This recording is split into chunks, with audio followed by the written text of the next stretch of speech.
I know this is a great time for reminiscing, for renewing old friendships, making new friends, but there'll be plenty of time to do so through the course of the evening.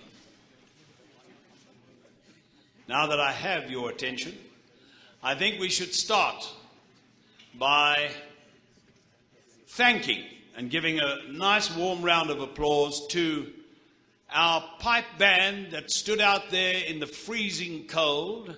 What do they say about brass monkeys? I certainly hope they had something under those kilts. And of course, we've just heard our wonderful Dixie band under the baton of Dr. Neil van der Walt.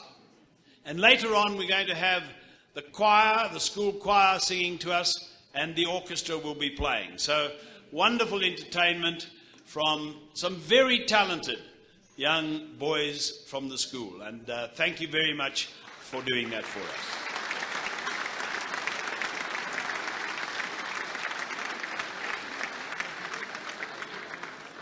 Now, it's been a very busy week already for old boys. On Thursday night, there was the Schoolhouse Centenary Dinner. I hear that there's still not enough beds at Schoolhouse, but so be it.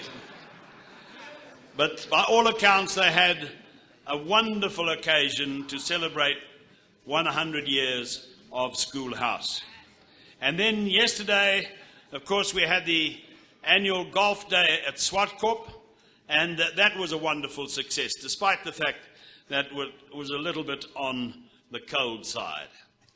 And I played golf badly with some of my very good friends that are here this evening, John Blackmore, Chris Shaw, and I was absolutely amazed at Chris Puppy Big Dog Shaw. Now, I know Puppy Big Dog is a contradiction in terms, but his absolute obsession with the game of golf. In fact, he's so possessed by golf that his most ecstatic dreams revolve around playing the game and finding golf balls. It's extraordinary. Even the succubus that seduces him wears tightless socks these days.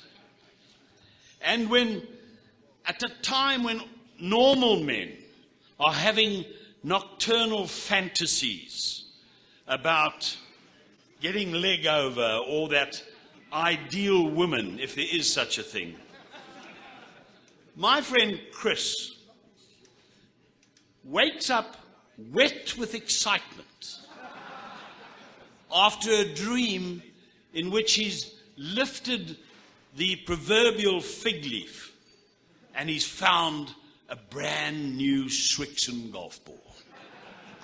That's his obsession with this game of golf. I don't know whether Chris Morris is here today, but he played in the golf day yesterday and in fact was one of the winners. And I said then it was great to see Chris back in action after having had an operation. And many of you will wonder, after last year's dinner where Chris and his father Willie were here, and Chris had just come back from the IPL in India, where he had taken the most wickets and was one of the superstars. And sadly, he never participated this year because of his injuries. So he's our current South African cricketer, as it were, but there are great hopes for young Aidan Markham, who, of course, went to the school, and they recently won the World Cup under-19s in Australia, which was a fantastic effort under his captaincy, and what a player he's going to be. This is our 95th Old Boys Dinner, and you might wonder why we're having it here in the Abernethy Hall. Well, it's very simple.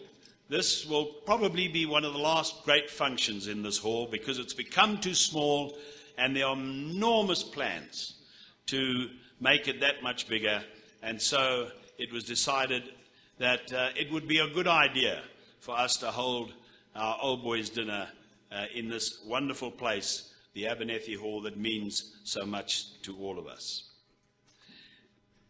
You know, that is something of the past, and then there will be a future.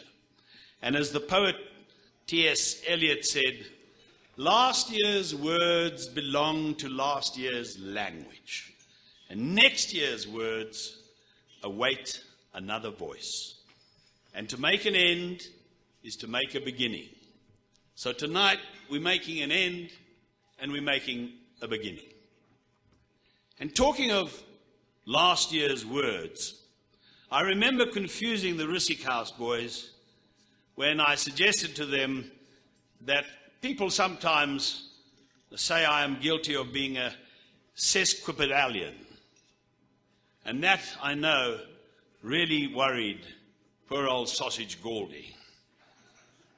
And when I said to him, a sesquipedalian is somebody who is guilty of polysyllabic verbiage, that confused him even more. Now, sadly, he's not here tonight, but lots of Rissik House boys are, of course. So I thought I might test them with a few paraprosdokians. Now, a paraprosdokian is where the latter part of a sentence or phrase is unexpected. And I'll give you a few examples. Do not argue with an idiot. He will drag you down to his level and beat you with experience. The last thing I want to do is hurt you, but it's still on my list. And if I agreed with you, we'd both be wrong. Knowledge is knowing a tomato is a fruit, but wisdom is not putting it in the fruit salad. These are all paraprosdokians. The evening news is where they begin always with good evening and then proceed to tell you why it isn't a good evening. Maybe the best of all is, behind every successful man is a woman. We're always told that. But behind the fall of a successful man is usually another woman. Now tonight, we're going to, I think, hear quite a bit about money, one way and another. And that is because we have, as our guest speaker, our guest of honor this evening, the former Minister of Finance, Mr. Pravin Gordhan. And what a special occasion it is for us all to have a man of this stature and status as our guest of honor this evening. Welcome to you.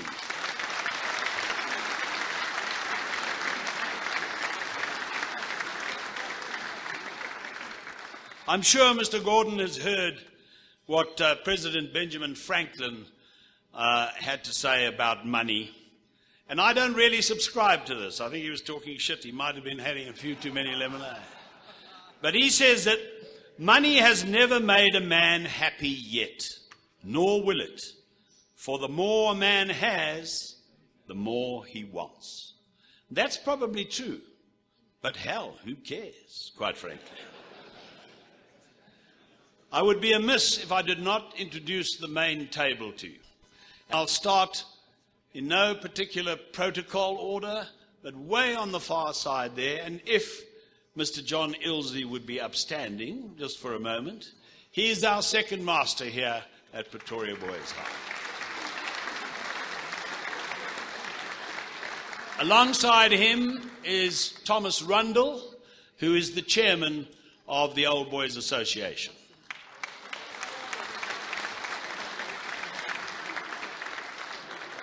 And then there's somebody that we all know so well, headmaster at this great place for 20 years, doing the most incredible job in raising funds for the school after his retirement, Mr. Bill Schroeder.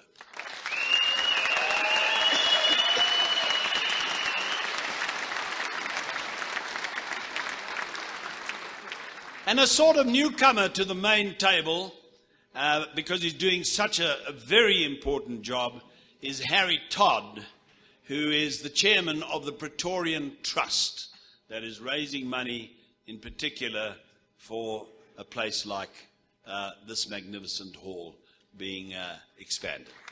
Harry. And then our headmaster, of course, Mr. Tony Reeler.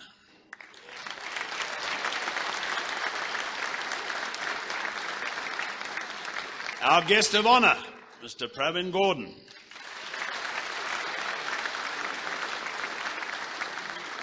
And alongside him, the man that has given his life to this school. He was the secretary for over 30 years, and they're still not finished with him. They've got other ideas for him, Mr. Tony Wilkes.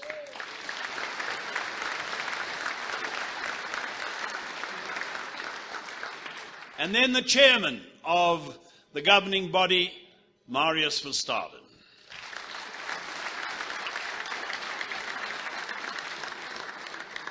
And in a moment, I'm going to ask you to enjoy your starters of duck and whatever.